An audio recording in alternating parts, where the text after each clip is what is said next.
안녕하세요. 와인 4.0 저스틴입니다. 여러분들 반갑습니다. 일단 와인을 따놓겠습니다.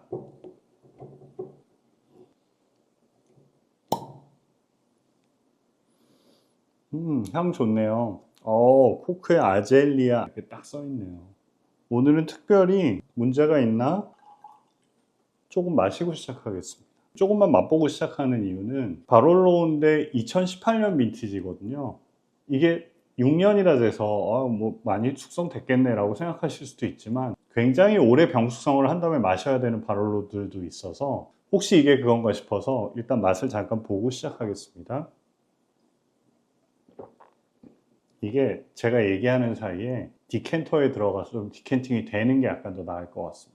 오래된 빈티지는 침전물들이 있어서 디캔팅을 하는 경우도 있지만 이거는 산소하고 좀 맞닿게 해서 와인을 일단 열리게 하려면 디캔팅을 좀 한 다음에 마시는 편이 더 나을 것 같아서 디캔터에 좀 넣어두고 진행을 계속 하겠습니다. 디캔터죠. 침전물은 거의 없네요. 마시던 거니까 얘는 마시고 시작하죠. 짠!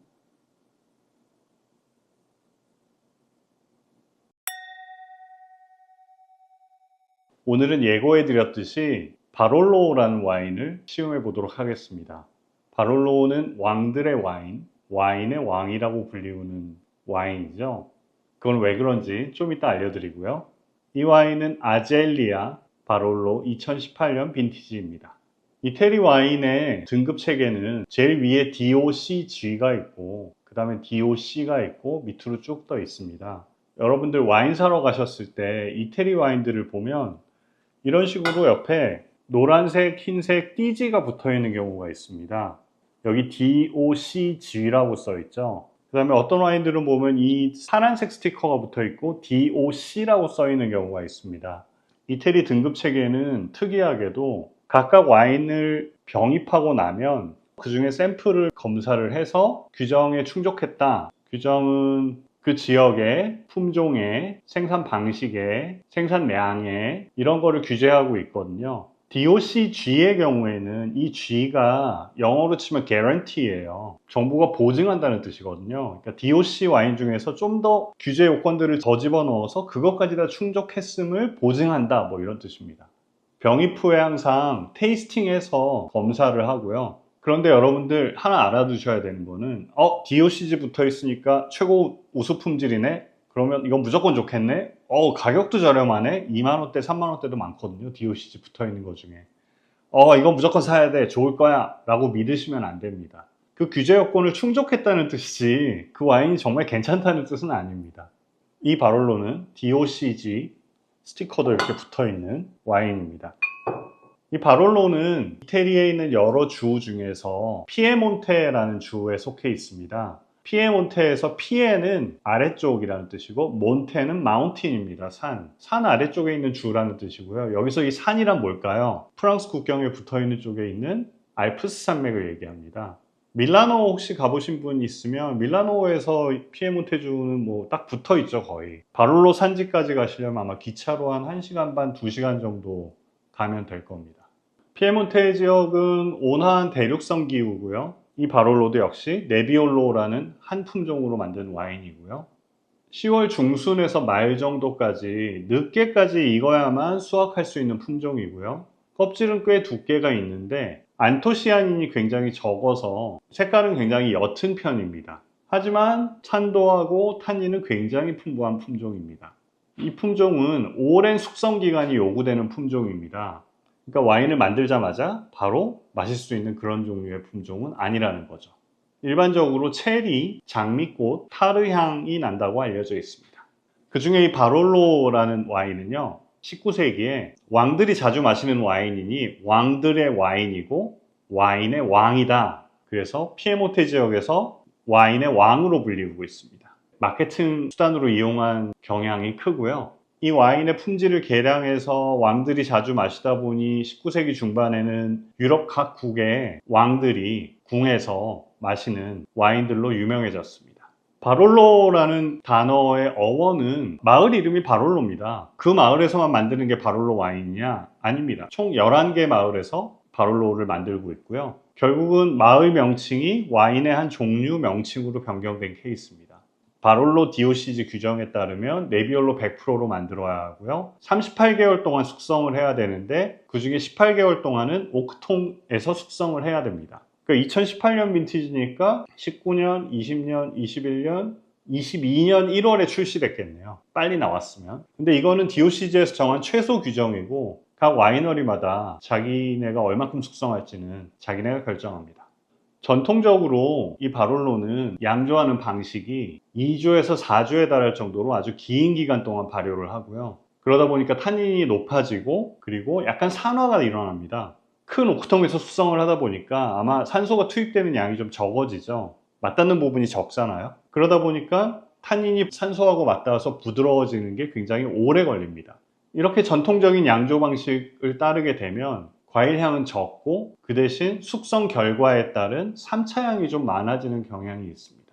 그런데 1970년에 가야라는 유명한 사람의 영향을 받은 양조자들이 이렇게 전통 방식으로 만든 와인은 3차 향이 강조되다 보니까 빨리 따서 마실 수도 없고 병입한 다음에도 10년, 20년, 30년이 지나야지만 먹을만 하고 병입해서 한 5년 후에 먹을 만한 좀 어릴 때 마시고 싶은데 그런 것도 안 되고 해서 양조 방식에 현대적인 방식을 도입하기 시작했습니다. 이 현대적인 양조는 발효를 2에서 4주가 아니라 5에서 7일 만에 끝내기 시작했습니다. 아주 빠르게 발효하는 회전식 로터리 발효조를 써서 발효를 빨리 끝내고요. 큰 캐스크가 아니라 프렌치 바리크 225리터짜리 작은 바리크에 집어넣어서 아무래도 산소가 투입되는 양이 많습니다. 와인이 맞닿는 영역이 많으니까.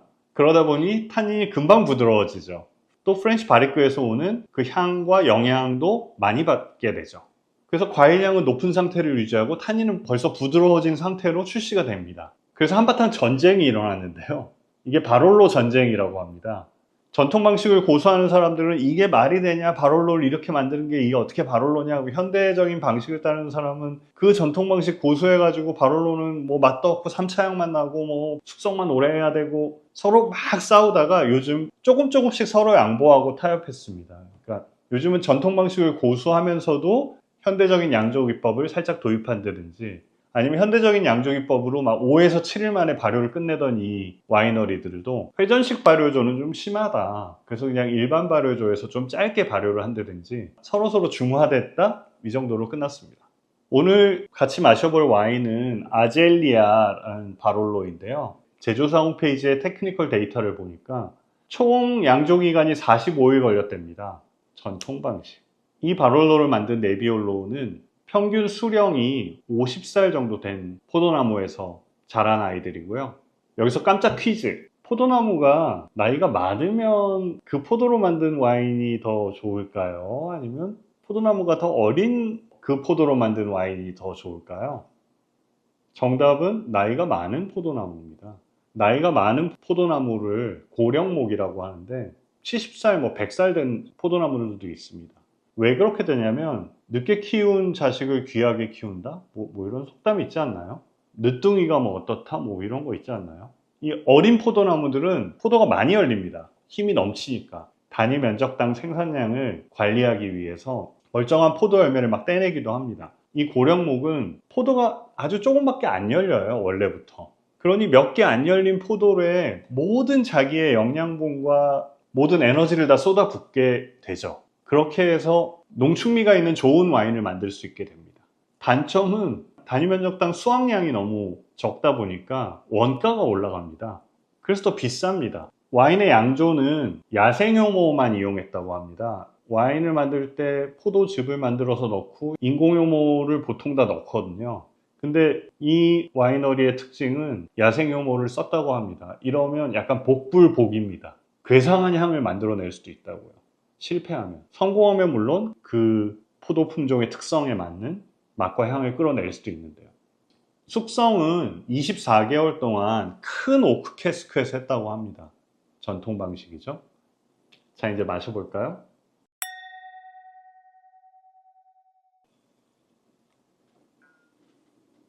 자, 이제 색부터 봐야죠. 잔의 밑바닥에 있는 이 스템 부분이 위에서 봐도 완전히 다 보여요. 제 손가락도 보여요. 그러니까 이거는 옅은 가네스액이죠. 향을 한번 보겠습니다. 체리향이 있고요. 달달한 향이 뭐가 올라와요. 그래서 장미꽃 향도 있습니다. 약간 타르 향이 나는데요. 근데 와인에서 타르 향이 나면 좋은 거냐고요? 저번에 가죽향 난다고 그랬더니 가죽향 나는 와인을 누가 먹고 싶어 하냐고. 타르향 나는 와인을 누가 먹고 싶어 하냐고요? 살짝 납니다. 근데 약간 독특하고 이게 네비올로 품종의 아주 특징입니다. 살짝 맛을 볼까요? 어우, 쉬어요. 어우, 탄닌도 완전 뻑뻑하네. 블랙커런트 있어요. 그 떡더름한 과일이 날 때 블랙커런트라고 많이 표현하는데요. 숙성에 따른 향에서는 약간의 삼나무가 느껴집니다. 정향 6두고 뭐 이렇게 가진 않는 것 같은데요. 향의 강도는 중간 플러스 정도 나오는 것 같습니다. 맛으로 잠깐 넘어가 보겠습니다. 이 산도는 높습니다. 침이 고이는 게 한 10초 정도 가는 것 같습니다. 이 산도는 기온이 높은 낮에는 떨어지고요. 밤에 추우면 산도가 떨어지는 게 멈춥니다, 살짝. 근데 10월 말까지 가서 수확을 했는데도 이 산도를 유지했다는 거는 밤에 기온이 꽤나 내려갔다는 뜻이고, 물론 포도 품종의 특성상 산도가 높은 것도 있지만, 그 다음에 또 안개가 낀다고 그랬잖아요. 일교차 때문에 오전까지. 그럼 오전에 안개가 끼니까 햇빛을 좀 차단해 주죠. 산도가 떨어지는 걸 또 방지해 주거든요. 그런 도움이 있었을 것 같습니다. 드라이한 와인이고요. 달달한 향 때문에 혹시 약간 단 게 아닌가? 근데 향이 단 거와 맛이 단 거는 약간 다르잖아요. 달달한 향은 있는데 당도 자체는 별로 없습니다. 혼돈하시면 안 됩니다. 향이 다니까 아 이건 드라이가 아니라 오프 드라이인가? 제일 안 단 게 드라이, 그 다음에 오프 드라이인데 라고 오해하실 수 있지만 이건 그냥 드라이입니다. 탄닌 한번 보겠습니다. 와, 탄닌도 높은 탄닌이에요. 조이는 게 아주 굉장합니다. 탄닌이라는 게 입자를 잘 보면 이렇게 뾰족뾰족뾰족 튀어나와 있다고 하더라고요. 현미경으로 확대해 보면. 그게 이렇게 피부를 긁으면서 꺼끌꺼끌한 느낌을 줘서 그래서 이제 이 조이는 느낌이 드는데 이 와인은 지금 디캔팅을 꽤 했음에도 불구하고 탄닌이 아직 죽진 않습니다. 이게 산소랑 만나면 탄닌이 부들부들해지거든요. 부드러워질 기미를 안 보이네요. 그래서 높은 탄닌, 탄닌이 높은 이유를 생각해 보면 아까 제가 양조를 총 45일 동안 한다고 했잖아요. 이 제조사 홈페이지에 따르면. 그러면 아주 그냥 쭉쭉쭉쭉 탄닌을 끝까지 뽑아낸 거죠. 왜 뽑았을까요? 이 탄닌을 많이 만들어서 오래 숙성해서 오래 있다가 마시라고 만들어진 와인입니다. 그러니까 탄닌이 거칠고 최대한 추출을 많이 해서 와인에 담아 놓은 거죠. 그걸 제가 6년 만에 열어버린 거죠. 6년 만에 여니까 디캔터를 썼는데도 불구하고 아직도 탄닌은 굉장히 거칠고 많이 남아있다고 느껴지죠. 부드럽지 않고. 바디 한번 보겠습니다. 바디가 뭐냐고 궁금해 하시는 분들 많은데 산도는 이제 입에 침이 고이는 거, 탄닌은 입천장을 꺼끌꺼끌하게 하고 쪼이는 느낌. 바디 특집. 바디는 밀도랑 관련이 있습니다. 무거운 바디가 있고 가벼운 바디가 있겠죠. 가벼운 바디. 자, 물을 입안에 넣고 혀로 이렇게 노를 저어 보세요. 입속에서. 아주 잘 움직이죠? 그러면 가벼운 바디. 자, 이번에는 두유를 마셨어요. 입에 넣고 노를 저어봐요. 잘 안 움직이죠, 이렇게. 그러면 무거운 바디. 이렇게 구별하는 겁니다. 이 알코올이 지금 꽤나 높은 편이에요. 14% 이상 될 것 같은데 14.5%네요. 알코올이 높으면 일반적으로 바디가 무겁습니다. 그래서 이제 바디를 보겠습니다. 제 혀만 보고 계시지 마세요. 무거운 바디까지는 아니에요.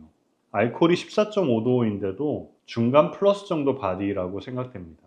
풍미의 강도는 향의 강도와 비슷하게 중간 플러스 정도 주면 될 것 같고요. 그리고 마지막으로 여운이죠. 얼마나 향이 오래 가는지 한번 보겠습니다. 한 7초 정도 지속되네요. 신붉은 체리 같은 게 이어지거든요. 그래서 중간 플러스 여운이라고 생각되고요. 6년 됐다. 숙성 결과에 따른 3차 향이 있을까요? 조금만 다시 마셔봐야겠는데요. 이러다 다 마시겠어요, 저는 이제. 아, 맞아. 오늘 안주랑이라도 먹어야 되는데. 이거 다 마시면 안 되는데.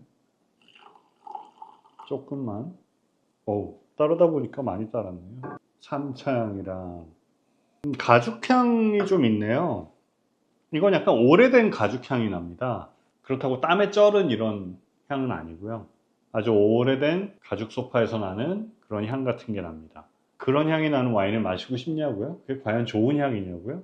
저도 의문이긴 해요. 근데 나는 건 난다고 해야죠. 뭐. 야생 유모를 써서 그런지 뭔가 약간 쿰쿰한 향도 납니다. 나쁜 쿰쿰한 향이면 제가 뭐 결함이 있는 와인으로 칠 텐데 나쁜 쿰쿰함은 아닌데 농장 향 정도 할까요? 농장에 들어가면 이렇게 날 것 같은 그런 향. 그래서 종합 품질 평가를 해보면 복합미 1차, 2차, 3차 향들 굉장히 많이 있죠. 그래서 복합미는 아주 좋습니다. 밸런스 살짝 저는 좀 빼고 싶어요.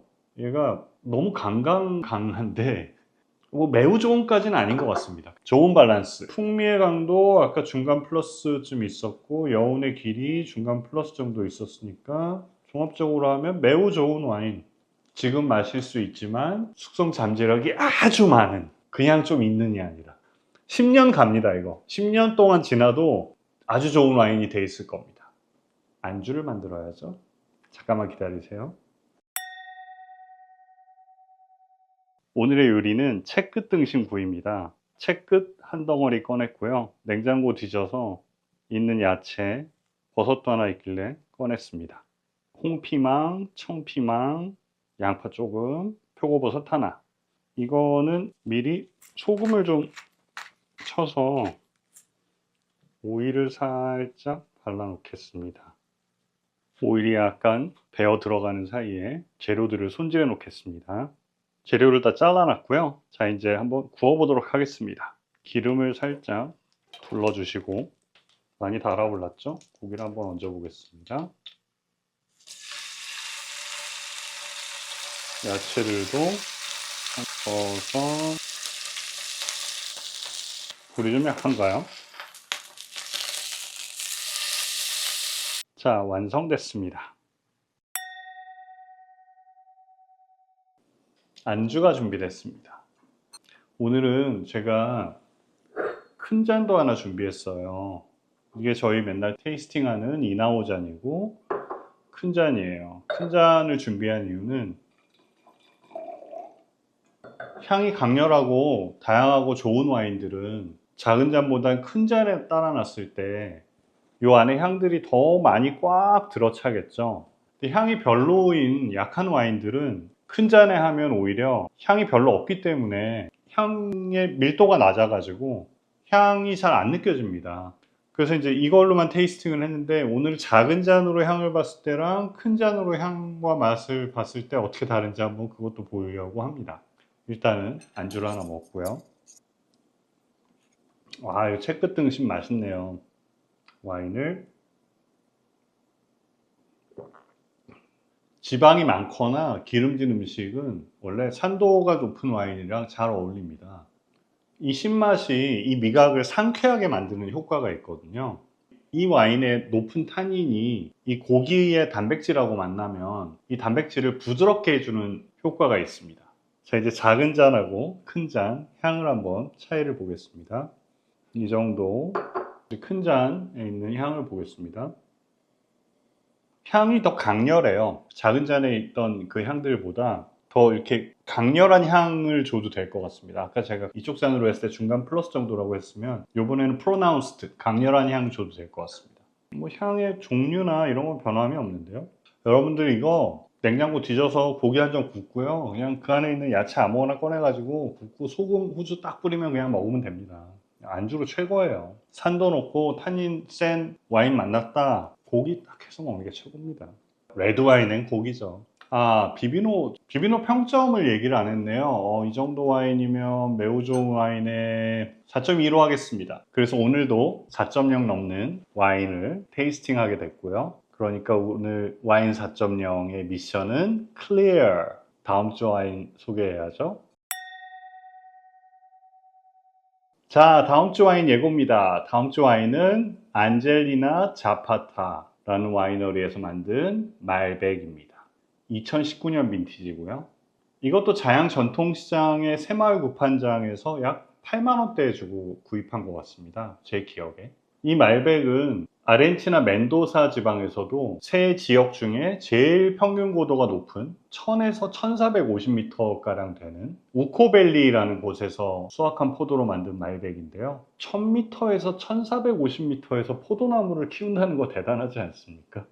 그런 산 한국에 올라가 보신 적이 있나요? 우리나라 설악산이 1700m, 1700 몇 미터죠. 약간 그거보다 낮은 데서 지금 포도나무를 키웠다는 거죠. 아무튼 이 와인을 시음해 보도록 하겠습니다. 말백하면 아르헨티나 딱 떠오르시죠? 그래서 아르헨티나가 고향이겠구나 라고 생각하기 쉽지만 말백의 고향은 프랑스 남서부 지방의 까오라는 곳이고요. 지금도 거기서는 말백이라는 품종으로 와인을 만들어서 잘 팔고 있습니다. 물론 거기의 말백은 아르헨티나 말백하고는 달리 약간 또 색이 진한 편이지만 아무튼 다음 주에는 아르헨티나로 이민 가서 성공한 말백 이야기를 해보도록 하겠습니다.